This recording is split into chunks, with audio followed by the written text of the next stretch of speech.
नमस्कार दोस्तों। अगर आप एयर हॉस्टेस बनना चाहते हैं तो इस वीडियो को बिल्कुल मिस मत करिएगा, क्योंकि इस वीडियो में हम वो सारी चीज़ें डिस्कस करेंगे जो एक एयर हॉस्टेस बनने के लिए जानना बहुत ही ज़्यादा ज़रूरी होता है। हे गाइस, आप देख रहे हैं अलग क्लासेस एंड मैं हूं अशोक सिंह। चलिए इस वीडियो को शुरू करते हैं। हमेशा अपडेट रहने के लिए सब्सक्राइब करें और फिर बेल आइकॉन पर क्लिक करें। तो सबसे पहले जानेंगे एयर हॉस्टेस क्या होती हैं एंड यहाँ पर इनके काम क्या होते हैं। तो यहाँ पर मैं एक चीज़ बता दूं कि एयर हॉस्टेस जो है वो गर्ल्स भी बन सकती हैं एंड बॉयज़ भी बनते हैं। बेसिकली एयर हॉस्टेस शब्द जो है वो गर्ल्स के लिए यूज़ होता है एंड बॉयज़ के लिए स्टीवार्ड शब्द यूज़ होता है। यहाँ पर मैं बताना चाहूँगा एक सामान्य भाषा में कि जब भी आप फ्लाइट में यात्रा करते हैं, कभी भी अगर आप हवाई जहाज़ में यात्रा करेंगे तो आपको बहुत सारी लेडीज़ हवाई जहाज़ के अंदर दिखेंगी जो आपसे सीट बेल्ट बांधने के लिए बोलेंगी, या फिर अगर आपको कोई परेशानी होगी तो उन्हें सॉल्व करने का प्रयास करेंगी। अगर आपको किसी सामान की आवश्यकता है तो आप उनसे मांग सकते हैं। अगर आप मेडिकल तौर पे कोई प्रॉब्लम होती है तो उसको सॉल्व करने का वो प्रयास करेंगे, यानी वो आपके सेफ्टी का पूरा ख्याल रखेंगे। साथ ही साथ आपके वहाँ पर जो भी एक मूलभूत सुविधाएं हैं उनको भी प्रदान करने का वो प्रयास करेंगे। तो ये सारे के सारे एक्टिविटीज़ जो होती हैं वो एयर हॉस्टेस के द्वारा करी जाती हैं। तो अब आप समझ गए होंगे कि एयर हॉस्टेस एक्चुअल में होती क्या है, इनका काम क्या होता है। एयर हॉस्टेस बनने के लिए कम से कम 12th पास होना ज़रूरी है। 12th आप किसी भी स्ट्रीम से पास हों चलेगा एंड कोई भी परसेंट अगर आपका है तो भी कोई प्रॉब्लम नहीं है। इसके साथ आपको इंग्लिश एंड हिंदी पर अच्छी पकड़ होनी चाहिए। अगर आप इंटरनेशनल फ़्लाइट में एयर हॉस्टेस बनना चाहते हैं तो इंग्लिश के साथ और भी फॉरेन लैंग्वेज का नॉलेज अगर आपके पास है तो बहुत अच्छी बात है, आपकी अपॉर्चुनिटीज़ बढ़ जाती हैं।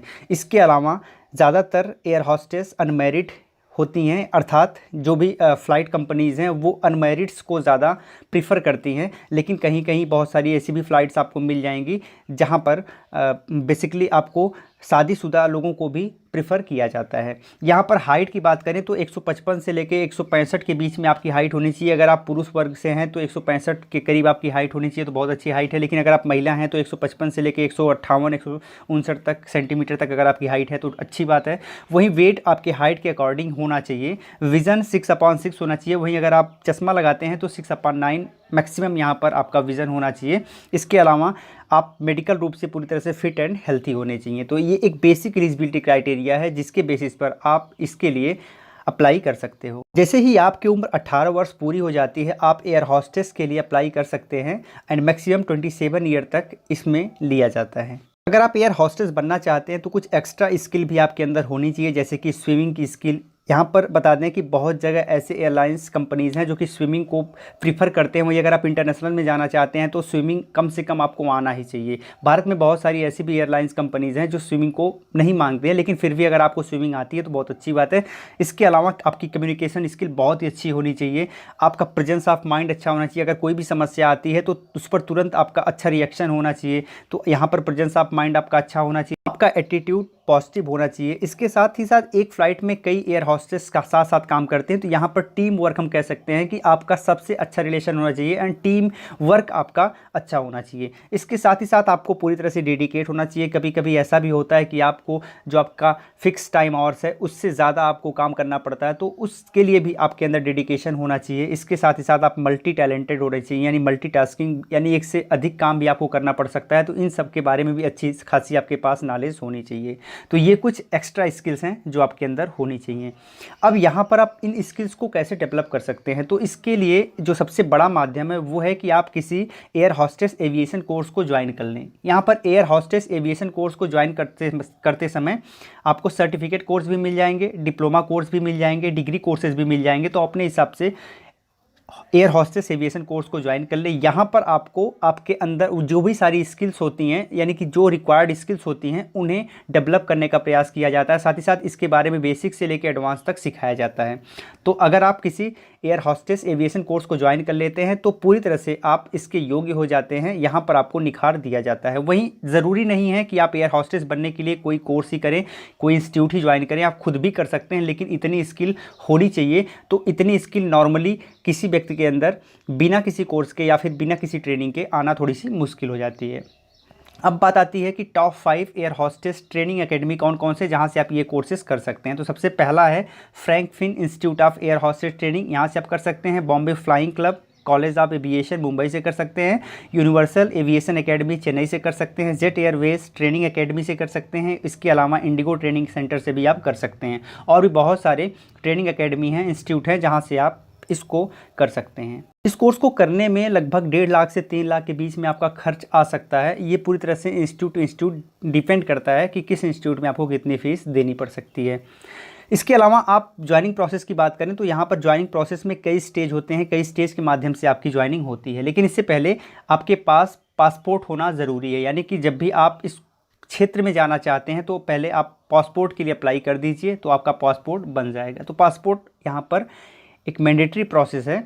इसके अलावा आपको ज्वाइनिंग के लिए सबसे पहले इंटरव्यू देना पड़ेगा। अब इंटरव्यू देने में क्या है कि आपका इंटरव्यू सबसे पहले नॉर्मल इंटरव्यू होगा, एचआर इंटरव्यू होगा, उसके बाद ग्रूमिंग होगी, यानी आपके शरीर की जांच होगी, दाग धब्बे जो देखे जाएंगे, आपके वेट देखे जाएंगे, आपकी लेंथ देखी जाएगी, ये सारी चीज़ें यहाँ पर देखी जाएंगी। इसके बाद ग्रुप डिस्कशन होगा। जो ग्रुप डिस्कशन है उसमें क्या होता है कि बहुत सारे लोग एयर हॉस्टेस के लिए अप्लाई करते हैं, तो उनको कई लोगों को 10 से 15 लोगों को एक साथ बैठा दिया जाता है, कोई टॉपिक दे दिया जाता है और उस टॉपिक पर आपको अपना अपना व्यू देना पड़ता है। तो यहाँ पर ग्रुप डिस्कशन होता है। उसके बाद नेक्स्ट लेवल पर फिर एचआर इंटरव्यू होता है जो 20 से 25 मिनट का होता है, यानी कि ये थोड़ा सा लेंदी इंटरव्यू होता है। इसमें काफ़ी सारे क्वेश्चन भी आपसे पूछे जाते हैं।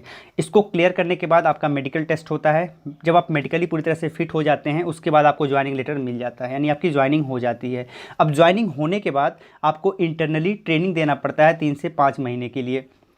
इंटरनली ट्रेनिंग देने के बाद आपका उससे रिलेटेड एग्ज़ाम होता है। अगर आप इस एग्ज़ाम को क्रैक करते हो फिर आपको मिनिमम फ्लाइंग हावर कंप्लीट करना पड़ता है, यानी आपको भेज दिया जाता है एयरलाइंस में एंड वहाँ पर आपके जो सीनियर्स हैं उनके साथ आपको वो आपको रेगुलेट करते हैं एंड आपको फ्लाइंग आवर्स पूरे करने पड़ते हैं। ये फ्लाइंग आवर्स पूरे करने के बाद फाइनली आप सेलेक्ट हो जाते हो एयरलाइंस में एयर हॉस्टेस के लिए। अब बात आती है कि आपको अप्लाई कैसे करना है, कैसे पता चलेगा कि वैकेंसी निकली है। तो सबसे पहले आपको जिस भी एयरलाइंस में अप्लाई करना है, जिस भी एयरलाइंस कंपनी में अप्लाई करना है, उसके ऑफिशियल वेबसाइट पर आप जाइए एंड चेक करिए। वहाँ पर कैरियर सेक्शन मिल जाएगा, वहाँ से आप चेक करके देख सकते हैं एंड वहाँ पर अप्लाई कर सकते हैं। दूसरा माध्यम है जॉब पोर्टल, जैसे कि Naukri.com। Naukri.com पर जाइए, आप अपनी प्रोफाइल बनाइए, अपना रिज्यूम अपडेट करिए एंड रिज्यूम अपडेट करने के बाद अपने प्रोफाइल में सेट कर लीजिए कि आपको एयर हॉस्टेस से रिलेटेड जो भी वैकेंसी आती है तो नोटिफिकेशन मिलता रहे। या फिर आप सर्च करके जी एयर हॉस्टेस लिख के सर्च भी कर सकते हैं, तो ऐसे आपको पता चलता रहेगा कि हाँ यहाँ पर वैकेंसी आई है ना, वहाँ पर आप अप्लाई कर सकते हैं। ये 2 माध्यम है जहाँ से आप इसके लिए अप्लाई कर सकते हैं। अगर हम कुछ अच्छी एयरलाइन कंपनीज़ की बात करें तो सबसे पहला नाम आता है इंडिगो एयरलाइंस का, सेकंड है एयर इंडिया एयरलाइंस, थर्ड है SpiceJet airlines, Go Air airlines and Vistara airlines. तो ये कुछ अच्छी एयरलाइंस कंपनीज़ है जहाँ पर आप अप्लाई कर सकते हो। गाइज़ यहाँ पर बता दें कि जब भी आप एयर हॉस्टेस बन जाते हो तो जो आपको सैलरी मिलती है वो काफ़ी अट्रैक्टिव सैलरी मिलती है। मैं कह सकता हूँ कि अगर आप भारत में एयर हॉस्टेस बनते हो तो स्टार्टिंग सैलरी 50 से लेकर 80 हज़ार के करीब आपको मिलने लगती है। वहीं अगर आप फॉरेन में बनते हो यानी इंटरनेशनल एयरलाइंस में बनते हो तो आपको जो सैलरी स्टार्टिंग मिलती है वो लगभग 1 लाख से ऊपर मिलती है, 1 लाख से 1.5 लाख के करीब आपको स्टार्टिंग सैलरी मिलती है। तो यहाँ पर सैलरी काफ़ी अट्रैक्टिव है, ये जॉब भी काफ़ी अट्रैक्टिव है, काफ़ी अच्छा देखने में लगता है एंड आपको बहुत सारी फैसिलिटीज़ मिल जाती हैं इस जॉब में। एंड ये जो सैलरी मैं आपको बता रहा हूँ ये मंथली बेसिस पर आपको इतनी मिलेगी। हमारे कुछ सोशल साइट्स हैं जिन पर आप हमें फॉलो कर सकते हैं। सबसे पहले फेसबुक पेज है जिसके लिए @अलग क्लासेस लिख के आपको सर्च करना पड़ेगा, तो इन साइट्स पर आप हमें ऐसे लिख के सर्च कर सकते हैं। वहीं अगर आप इंस्टाग्राम पर अगर आपका कोई प्रश्न है तो आप इंस्टाग्राम पर सीधे हमसे पूछ सकते हैं। इंस्टाग्राम पर हमें सर्च करने के लिए आपको सर्च बार में @अलग क्लासेस लिख के सर्च करना पड़ेगा, हमारी प्रोफाइल दिखेगी, वहाँ से आप हमें फॉलो कर सकते हैं। अगर आपका कोई भी प्रश्न है तो आप हमसे पूछ सकते हैं, हम आपको रिप्लाई कर देंगे। तो गाइस आप बताइए ये वीडियो कैसी लगी। मेरा प्रयास रहा है कि इस यूट्यूब पर जितनी भी वीडियोज़ हैं इस टॉपिक से रिलेटेड उनमें सबसे बेहतरीन वीडियो ये हो। सब लगभग सारी चीज़ें हमने कवर करने का भी प्रयास किया है। अगर आपको वीडियो अच्छी लगी हो तो वीडियो को लाइक कर दीजिएगा एंड शेयर भी कर दीजिएगा एंड इस प्रकार के टॉपिक कभी भी आपसे मिस ना हो इसके लिए हमें सब्सक्राइब करके घंटी पर प्रेस करके ऑल नोटिफिकेशन को ऑन भी कर लीजिएगा। फिर मिलते हैं एक नई वीडियो में एक नए सेशन में, तब तक के लिए जय हिंद।